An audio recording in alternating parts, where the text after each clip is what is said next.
নমস্কার বন্ধুরা, আলাপি আমির একটি নতুন ব্লগে আপনাদের স্বাগত।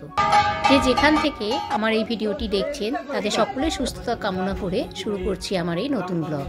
আজ আমাদের বাড়িতে কার্তিক পুজো, তাই কার্তিক পুজোর ব্লগটি সকাল থেকে শুরু না করলেও একটু রাত করেই করেছিলাম। কার্তিক পুজো আমাদের বংশের মানে আমার শ্বশুরবাড়ির বংশের চিরাচরিত কাল ধরে চলে আসছে।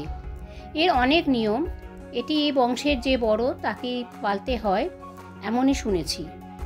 যেহেতু আমার শাশুড়ি মা বংশের বড় বউ এবং খুবই সরল প্রকৃতির আর গৃহকর্মে খুব বেশি নিপুণা ছিলেন না, অর্থাৎ সমস্ত কাজই করতেন একটু টাইম নিয়ে, যা আমার দিদি শাশুড়ি মার একদমই পছন্দ ছিল না। তাই সমস্ত কাজ থেকেই তাকে দূরে রাখা হতো এবং সেই জায়গাটি নেন আমার মেজকুর শাশুড়ি মা, যিনি একাধারে গৃহকর্মে নিপুণা, দক্ষ এবং পুজো পাঠের ব্যাপারে একেবারে স্মার্ট। তাই দিদি শাশুড়ির পরেই ওই জায়গাটি তিনিই নেন। সেই থেকেই তারপরে তার ছেলের বউও গ্রহণ করে, এইভাবেই চলে আসছে। কিন্তু দুর্ভাগ্যবশত তাদের কেউই আজ জীবিত নেই, ফলে পুরো পুজো নিয়ে ঠেলাঠেলি।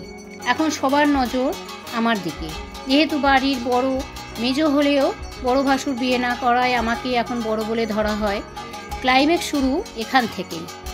বংশের পুজো বলা হলেও যেহেতু রক্ষণাবেক্ষণের দায়িত্বে রয়েছে আমাদের পুরনো বাড়ি, যেটি আমাদের কাকা শ্বশুরেরা থাকেন, আর পাশের একটি বাড়ি পরে যেটি আমার শ্বশুরমশাই করেছিলেন, দুটির মধ্যে 2 ফুট রাস্তার ব্যবধান। এই 2 ফুট ব্যবধান কখন যে মনের ব্যবধানে পরিণত হলো বোঝাই গেল না। এক একটি বিশেষ বিশেষ মুহূর্তে মনে করিয়ে দেওয়া হয়, তুমি ও বাড়িতে থাকো, তুমি ও বাড়ির লোক। ঠিক বিশেষ বিশেষ সময় মনে করে দেওয়া হয় বড়, যখন কোনো কর্তব্যের দরকার হয় সেখানে আমি বড় হয়ে যাই, তারপরেই বড়র আর কোনো মান সম্মান থাকে না। ঠিক এমনটাই চলে এসেছিল আমার শাশুড়ি মায়ের ক্ষেত্রেও। কারণ তিনি বড় হলেও তাকে বড় বউয়ের তকমা দিলেও যেহেতু তিনি গৃহকর্মে নিপুণা নন বা তিনি ভালো মতন কাজকর্ম করতে পারতেন না, তাই একটু চুপচাপই থাকতেন। সেই হেতু সবসময় তাকে শুনতে হয়েছে কিছু করে না বলে। এবং পরবর্তীতে যখন আমরা বউ হয়ে এসেছি তখন আমাদেরকেও তাদের কাছে শুনতে হয়েছে, তোমাগো শাশুড়ি এই, তোমাগো শাশুড়ি ওই, তোমাগো শাশুড়ি জাবড়া লক্ষ্মী। জাবড়া লক্ষ্মী মানে যে খুব একটা গুছিয়ে কাজকর্ম করতে পারে না।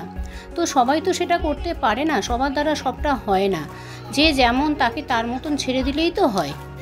রাত বাড়ার সাথে সাথে বাচ্চাদের একবার বাজি পোড়ানোটা দেখছেন? কিছু বাজি রেখে দিয়েছিল কার্তিক পুজোর সময় ফাটাবে বলে, আর সেই সব বাজিগুলোই আজকে সব ভাই বোনেরা মিলে ফাটাতে লেগেছে রাস্তার মধ্যে।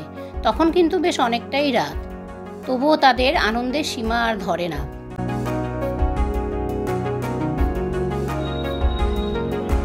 শাশুড়ি মায়ের এহেন অপমান বুকে খুবই বাজত, কারণ আমিও তো বড়, সেই বড় সম্মানটা যদি ঠিক মতন পাওয়া না যায় সেখানে মনে কষ্টটা কোথায় গিয়ে দাঁড়ায় সেটা বড় যে তারাই বোঝে।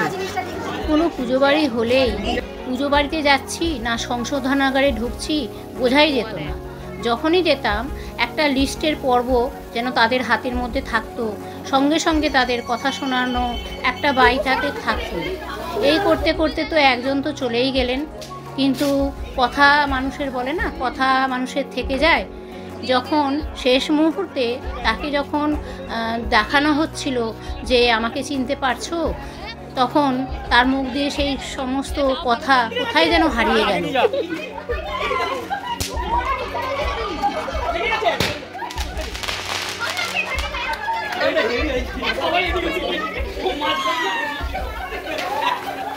পুজো মেটার পর এই লুচি পায়েস ঠাকুরকে যেটা ভোগ দেওয়া হয় সেটা সবাইকেই দিয়ে দেওয়া হয়েছিল, আমিও একটু নিয়ে চলে এসেছিলাম।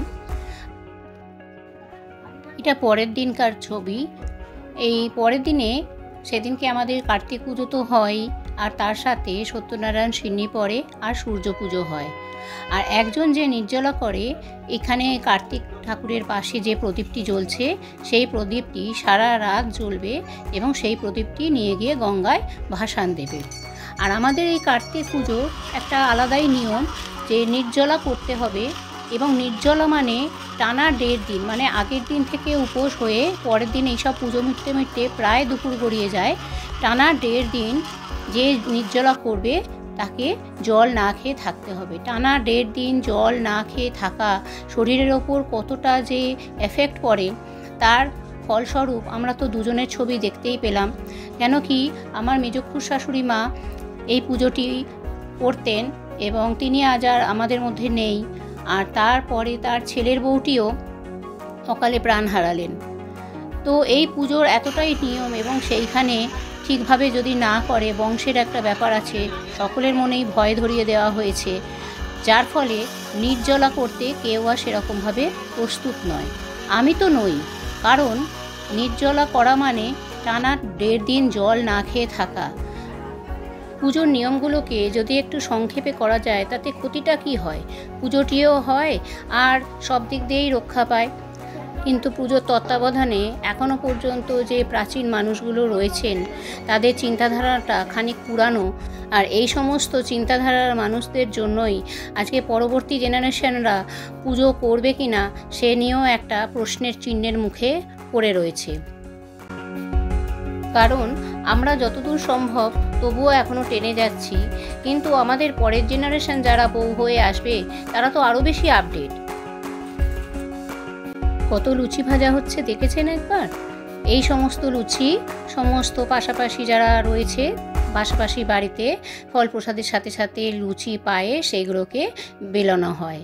আর যাদের বন্ধুবান্ধব আছে তাদের বাড়িতেও যায়, যদিও আমার ছেলেদের বন্ধুবান্ধব বা আমার কর্তাটির বন্ধুবান্ধব কাউকেই সেরকম আমরা দিই না।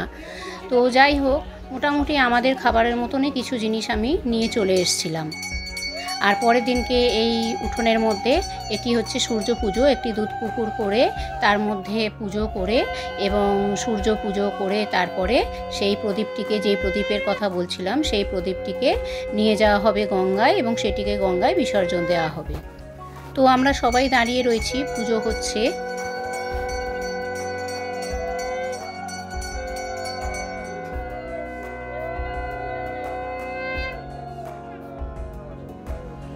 আগে পুজোর সিংহভাগ খরচা শ্বশুরমশাই দিলেও তবুও তার স্ত্রীটিকে কথা শোনাতে কেউ ছাড়তো না, কিন্তু তবুও তিনি চুপ করে থাকতেন শুধুমাত্র এই ভেবেই তার বউটি সেরকম গৃহকর্মের নিপুণা নন, আর ভাইয়ের বউদের ওপরই তাকে ভরসা করতে হয় পুজো চালানোর জন্য, তারাই একমাত্র ভরসা।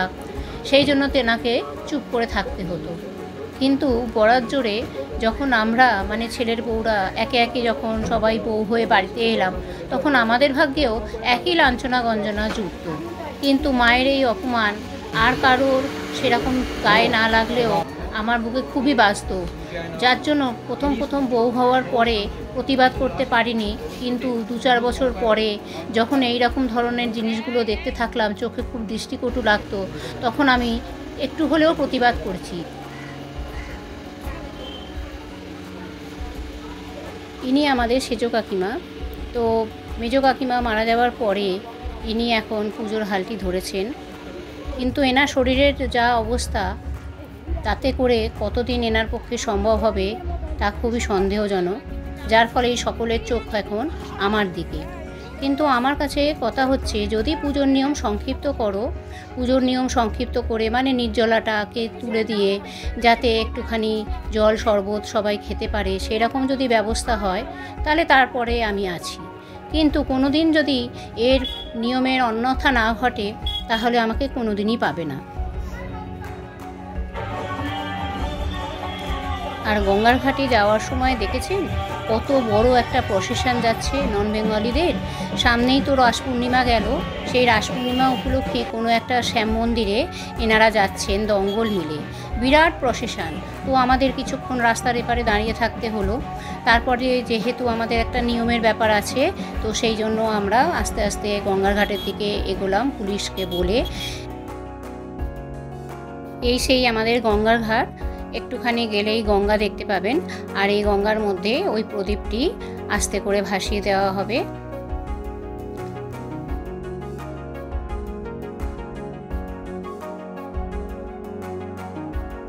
শাশুড়িমাকে দেখে জীবনে একটা শিক্ষা নিয়েছি যে যদি তুমি নরম মাটির তাল হয়েছো কি তোমাকে সবাই আঁচড়াবে কামড়াবে, আর যদি তুমি একটু শক্ত মাটির তাল হও তাহলে যে মাটিতে আঁচড়াতে আসবে তার হাতেই লাগবে। বাল্যবিধবা সবাসনা দেবী শ্রী শ্রী সারদা মায়ের একজন একনিষ্ঠ পরম ভক্ত। তিনি একবার মাকে প্রশ্ন করেছিলেন যে নিরম্ব উপবাস ছাড়াও পুজো করা যায় কিনা। তখন সারদা দেবী তার উত্তরে বলেছিল, নিরম্ব উপবাস করে তুমি যদি পুজো করো তাহলে তো তুমি তোমার মনের অন্তরাত্মাকে কষ্ট দিচ্ছ। অন্তরাত্মা মানে তোমার মনের মধ্যে যে আত্মাটি, যে দেবতাটি লুকিয়ে রয়েছে, সে না পাচ্ছে জল, না পাচ্ছে খাবার। সুতরাং তাকে কষ্ট দেওয়া মানে নিজেকেই কষ্ট দেওয়া। এইভাবে দেবতার পুজো করা যায় না। কারণ দেবতার সামনে তুমি যখন ফল সামগ্রী সাজিয়ে দেবে, জলের গ্লাসটা তাকে ধরে দেবে, তখন তোমার মনের অন্তরাত্মাটিও আহার এবং তৃপ্তির জন্য কিছু চাইবে। তখন সেটা তোমার আরও বেশি অপরাধ হবে। সুতরাং পুজো করে তুমি যে পুণ্য অর্জন করবে তার থেকে আরও বেশি তুমি পাপ করবে তোমার অন্তরাত্মাকে কষ্ট দিয়ে। আস্তে করে তুই না নেমে ঘর আর নেমো না।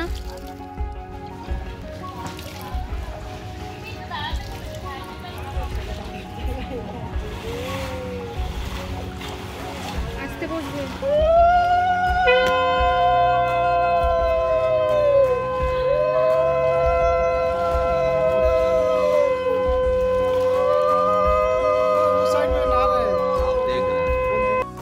আগে না এসব মানুষদের কথায় খুব কষ্ট পেতাম, চোখ দিয়ে হয়তো দুফোঁটা জলও গড়িয়ে পড়তো। তখন অতটা তো বুঝতাম না, কিন্তু 2 যুগ কাটিয়ে দিলাম এই বাড়িতে। এখন আর এইসব মানুষগুলোর কথায় আর কষ্ট পাই না, বরং এই মানুষগুলোকে দেখলে একটু করুণা লাগে।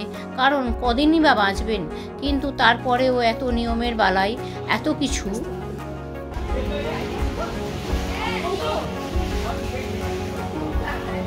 দাঁড়াও। পুজো টুজো হয়ে যাবার পরে ঘরে তখনও কিছু পেটে পড়েনি, যেহেতু উপবাস করেছিলাম সকাল থেকে, তাই জন্য ঘরের জন্য একটু লুচি পায়েস নিয়ে আসা হলো আমার কর্তা মশাইটি এবং আমার জন্য আর আমার ছেলের জন্য। 2 কাকা শ্বশুর মিলে প্রসাদ বিতরণের ব্যবস্থায় রয়েছে।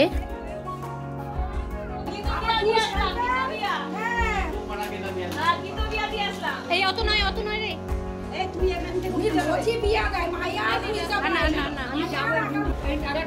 না আমি ঢাকা দিয়ে নিয়ে যাবো। এই যে এখানটাতে খই দেন, ওখানে নাড়ু দেন। হ্যাঁ ওদিকে চেপে যাবে। যেহেতু চাপিয়ে দিয়েছে, যে কত না কত অনেক জায়গা করে দিয়েছে, তাই না?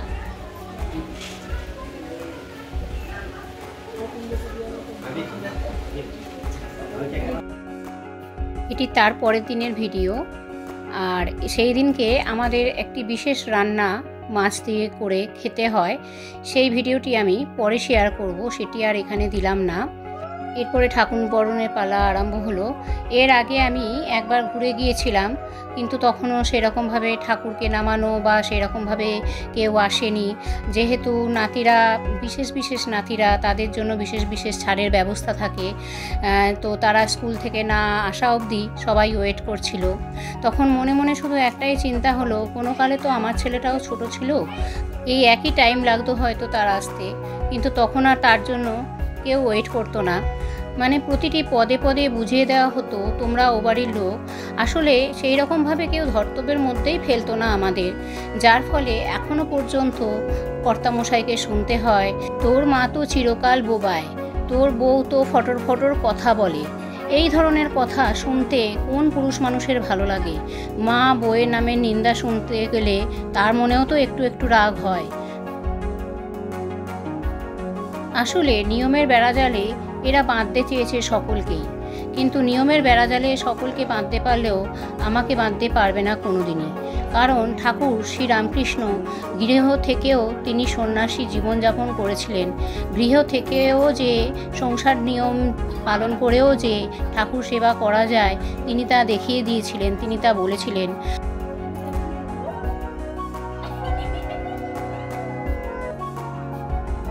আজ আর এইরকম ব্যবহারে কষ্ট পাই না, কারণ কষ্ট পেতে পেতে মনটা একদম পাথর হয়ে গেছে। এখানে মা শারদার একটা কথাই মনে আসে, তিনি বলতেন, কেউ যদি তোমাকে ভালো না বলে তাতে মন খারাপ করো না, কারণ এক জীবনে সকলের কাছে ভালো হওয়া যায় না। তবে মায়ের প্রতি এরকম ব্যবহার আমার মনে খুবই লাগতো, যার ফলে বিয়ের প্রথম হয়তো প্রতিবাদ করতে পারতাম না, নতুন বউ তো তখন, কিন্তু তার পরে অনেক ক্ষেত্রে আমি একটুখানি সরব হয়েছিলাম, যার ফলে সবার কাছেই আমি একটু খারাপই বলতে পারেন। তবে বিশেষ কিছু মানুষের হাত ধরে থাকলে ওই যেমন বৈতরণী পার হওয়ার মতন আপনার সমস্ত দোষগুণ তারা ক্ষমা করে দেবে। জীবনের সাথে আরেকটি অভিজ্ঞতা হয়েছে খুবই। আমার যে জাটি অকালে চলে গেল, সে যখন বাড়ির কাজকর্মগুলো নিয়ম করে করত, তখন তাকে কত সুনামে ভূষিত করা হয়েছিল। বাড়ির পিসিমা, ঠাকুমা, দিদিমা, আরও কত নামে তাকে ব্যঙ্গ করা হতো। আর আজ সে মরে গিয়ে কত ভালো সকলের কাছে। আমিও হয়তো মরে যাবার পরই এরকম কোনো সুনাম অর্জন করব।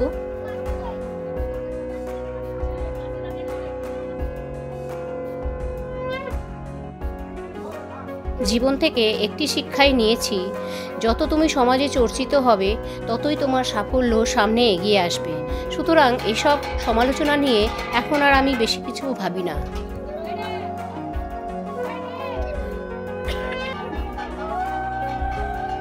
বললাম না, সকলের লাস্টেই আমার শাশুড়ি মা এসে হাজির হলেন। পারে না, বয়স হয়েছে, মানুষকে তো বয়সের কথাটা মনে করিয়ে দিতে হবে। আর আগাগোড়াই তিনি একটু খুবই আস্তে আস্তে কাজ করেন।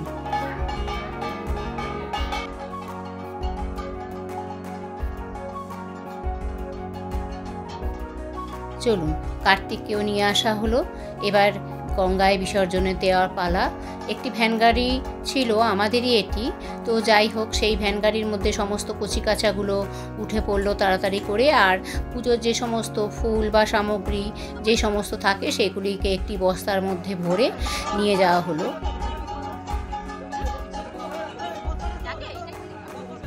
বড় সংসার হলে যা হয়, সেখানে বড়দের থেকে যেমন কিছু শেখা যায়, তেমন ছোটদের থেকেও কিছু রপ্ত করা যায়। এই যেমন দেখুন না, ছোটদের দেখে দেখে আমিও বেশ খানিক শিখে গেছি কোথায় কোথায় কিভাবে কথা বলতে হয়, কোথায় কাকে ছাড়তে হয় আর কোথায় কাকে ধরতে হয়, কতটুকু দিতে হয়, কতটুকু নিতে হয়। কিছু ক্ষেত্রে সুবিধার জন্য এইসব মানুষগুলোর ব্যবহারই তখন একদম পরিবর্তন হয়ে যায়। তখন আর এদের চিনতেই পারা যায় না, বহুরূপীর মতন এরা তখন পাল্টিয়ে যায়। তখন ভাবি যেই মানুষগুলো আমাদের সাথে এরম ব্যবহার করে, আর সেই মানুষগুলো আর এই মানুষগুলোর মধ্যে কত তফাৎ।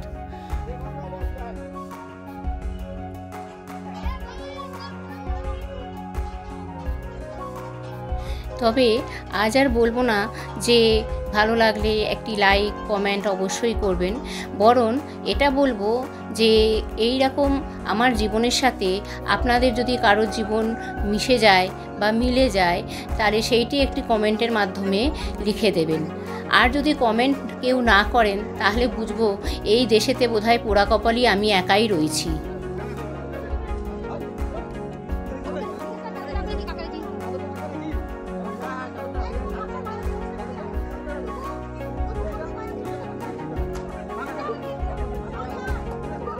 তবে কার্তিককে বরণ করার সাথে সাথে তার কানে কানে শুধু পরের বছরের নিমন্ত্রণ বার্তাই দিলাম না, তার সাথে সাথে একটি কথাও বললাম, যদি পারো তো এই প্রাচীনপন্থী মানুষগুলোর চিন্তাধারা একটু শুধরাও, যাতে বছরের পর বছর তোমার আবাহন করতে পারি।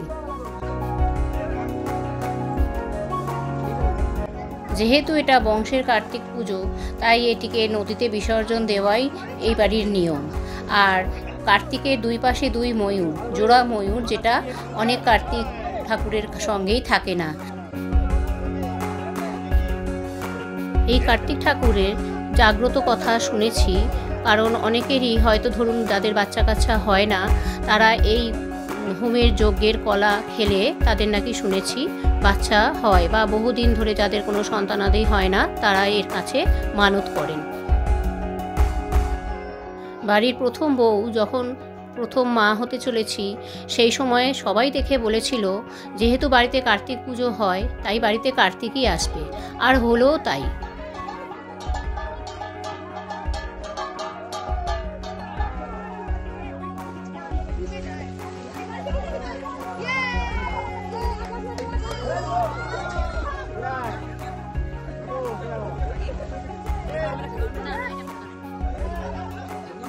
ঠাকুর বিজয় হয়ে যাবার পর একটু গঙ্গা জলও সাথে করে নিয়ে চললাম।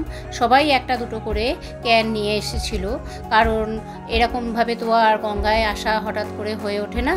তো যখন এসেছি তখন এই কাজটিও একটু সেরে নিলাম।